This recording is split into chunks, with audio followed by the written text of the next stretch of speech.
Welcome to my podcast, YouTube channel. my YouTube channel. La sizobe senifundisa khona ngezihloko eziningi, kodwa namhlanje isihloko esithanda ukufundisa ngaso esokuzalwa wembethe. Onjani umuntu okuthiwa wazalwa wembethe? Onesiphiwo sinjani? Mhlawumbe usebenza kanjani? Mawuthi unesimo somsebenzi wabantu abadala aphiwa sona, umbona ngani, ubonakala kanjani? Kodwa ke ngicabanga ukuthi imibuzo eminingi iyobe isibuzwa isalukwazi engihlezi naso la eduze kwami, okuyisona isithatha imibuzo yenu ebese siyibuza umkhulu. Soqala nje usibeke kancane usitshela ukuthi ngabe kuchaza ukuthini uma mhlambe sihamba thina siye enyangeni noma abathandaza abaprofeti, uthole wena usiyathola you find out ukuthi bakutshela ukuthi uzale wembethwe or noma wembethe. What does that mean? Waze walula umbuzo? No. Awukholula. No, ulula. Ukuzala wembethe kuyahluka kakhulu, ngoba abanye baye bethi ke khona ukwembathwa, khona ukumbatha. Kodwa ke mina ke ngiqale ngokuzala nje ngithi umuntu ozala ethiwa nje umbethe. Umuntu onjani lo kuthiwa uzala umbethe? Umuntu ozalwe wembethe umuntu osuke ephathiswa imisebenzi ethile yabantu abadala, aphathiswa ama-responsibilities athile ngabantu abadala, ngabantu bakuba bangasekho. Abuye futhi lo muntu aphathiswa ama-responsibilities zithunywa, noma ngabe zingelosi noma ngabe ubani na uNkulunkulu. Njengoba sazi ukuthi wonke umuntu ozalayo noma yonke ingane uma izalwa iphathiswe something. So ukumbatha ukuphathiswa something, ukuphiwa something. Actually wonke umuntu la emhlabeni umbethe. Wow. Yes, which means wonke umuntu uphathiswe something. Ingakho kuthiwa ingane izalwa ifumbethe. Masibona ingane mayizalwa, ayikho ingane ezalwa ithe isandla. Exactly. Ingane yonke izalwa ifumbethe something engathi equpheni layo noma enqindini. Isuke imbethe something. Ukumbatha kusho ukuthi kumele umbathe njengoba usuke umbatha ibhaye emahlombe akho noma iduku noma isikhafu emahlombe akho. No, ukumbatha ukufumbathiswa, ukuphiwa something yokuthini na. Njengoba uze emhlabeni sikuphathisa something, sikuphathisa umphako. Njengoba wazi futhi again makuthiwa ngenze isibonelo, uma wawumuntu wesilisa ekhaya usuyaphuma usuyofuna umsebenzi, ekhaya babekuphathisa umphako, bekuphi imphako, bekuphi imali ozoyisebenzisa ohambeni lwakho noma endleleni yakho, babekumbathisa something. Uma futhi ekhaya uzohamba uyofuna umsebenzi bese ungena endlini yangenhla noma yaka round, bafike bekhuleke bethi bogogo nomkhulu sicela nimbathe lengane nihambe nayo niyivikele endleleni, niyivikele ebungozini, niyivikele ezintweni ezimbi, niyimbathe niyivulisele niyivulele ini na inhlanhla. Ukumbatha lokho you understand, umbathiswa amandla, umbathiswa idalwa, umbathiswa ingelosi ezohamba nawe. Ukwembatha lokho khona lokho kwembatha okunjalo kuthiwa nje umbathisa umuntu ozoza lapha emhlabeni ezokuvikela, umbathisa ugogo, umbathisa umkhulu. So actually wonke umuntu umbethe emhlabeni, but abantu bebengakwazi lokho. Wonke umuntu uzalwa embethe ngoba akekho umuntu ozalwa engenaso isidalwa esimvikelile ambathiswa sona uNkulunkulu nangamathongo akho, amadlozi akho, ogogo bakho. Uyambathiswa umuntu othile ozohamba naye. Ingakho wonke umuntu omnyama mephila unesalukazi unekhehla ahamba naso, uneyingane unamanona amancane ohamba naso, usuke umbathisiwe, wambathisa umuntu othile. Ebese kuba khona ukumbatha ukuthi manje umbatha isiphiwo, umbatha umsebenzi wabantu abadala. Labo bantu abanyeke sibabiza ngokuthi banqwambile, umuntu azale enqwambile, mhlambe lo muntu ke usembathisa ubungoma, umbathiswa manje umsebenzi wabantu abadala. Akasafani nalo engithi mina umbatha ukuthi ke ambatha isidalwa esizomvikela, esizomkhanyisela or esizomphathela izinto zakhe, sibe umgcini weinhlanhla zakhe. Uyasimbatha leso sidalwa naye. But kube khona umuntu ke ombatha manje umsebenzi, ombatha imimoya. Lo akasambathi manje isidalwa kodwa usembatha imimoya ethile, ambatha imimoya yobungoma, ambatha imimoya yobuthandazo. Umbethe loyo muntu loyo, uyabo. Ebese again kube khona umuntu futhi ombathani ke manje lo kuyahluka. Umbatha mhlawumbe ukuthi uzophiwa ama responsibilities ezibese ngishila phi responsibility Yeah. yokuthi uyena yedwa ekhaya ozosebenza, uyena ozoba nemali ngoba sike sibone emndenini thola ukuthi kuphumelela ubhuti yedwa, Yeah. kuphumelela usisi yedwa. Kunjalo.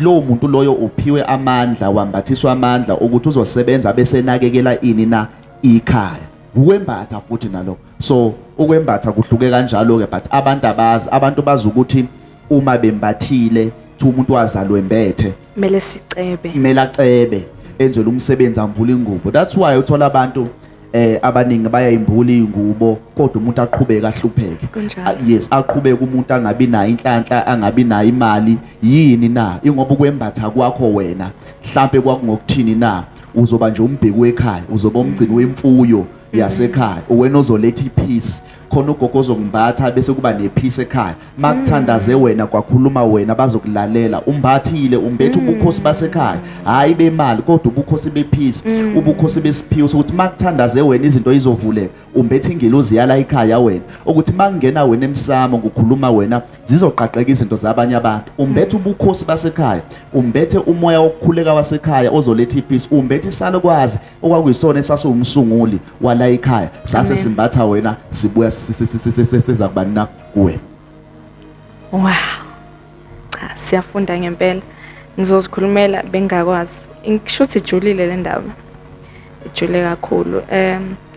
Shuthi maningi ama misconcepts about ukuthwala. Okay.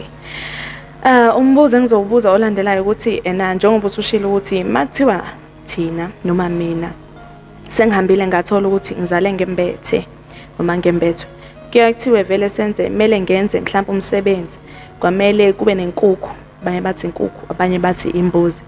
Ngabe lokho kwenziwa mhlawumbe uwona wonke umuntu owembethe noma owembethwe nokuthi kwenziwa kanjani? Ngabe ngiyakwenza ngenkukhu noma ngabe ngiyakwenza ngembuzi?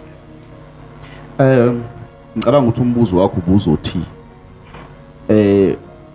umsebenzi wokumbula wenziwa kanjani? Yebo. Wenziwa ibaphi? Yebo. Noma siwenza ngenkukhu noma ngabe siwenza ngembuzini lo msebenzi wokumbula? Yebo. Zonke lezi ingubo ziyambula ngoba phela ngithi ziyinhlanhla. Ziyinhlanhla sokumbathisiwe nje ngoba uyathenjwa ngalawo mandla. Ukhethiwe umuntu okhethiwe ospecial ekhaya. So ukumbula ke usukubonga, uyibonga lengubo ngoba ayikho into nobanana ngeke uzudle usekhasini. Uswida udlu usekhasini. Kunjalo. So ongimbula ingubo usukuthini na lenhlanhla yami ayimbuleke ngikwazi ukuyidla nami ikwazi ukubonakala, ngikwazi ukuyisebenzisa. Usukuthi let me unwrap ini lenhlanhla yami, ikhona ngimbula ke lokho.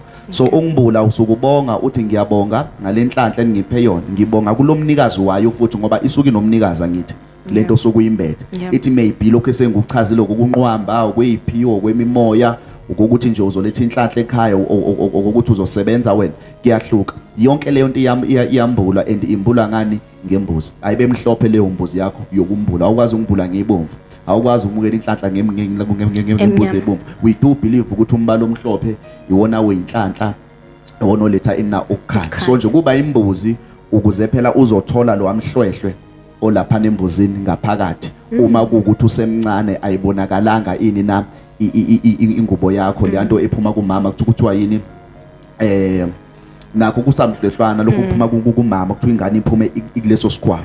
Kodwa ke futhi ngicela ukucacisa la, abanye asiphumi leso sikhwama, asibibikho. Abanye ayiphumi futhi umbilical cord kamama inkaba ihezile enganeni. Akubonakala lutho ukuthi le ngane imbethe, akubonakala. But thina esihlolayo siyakwazi ukubona le ngane izalwa imbethe isalukwazi kanje. Ingakho ke bese sithola imbuzi sikwazi ukubuyisa le yanto yengane. Uyazi ukuthi ezinye ingane kuyaphuma nje inkaba ithandele kwi-wrist yayo.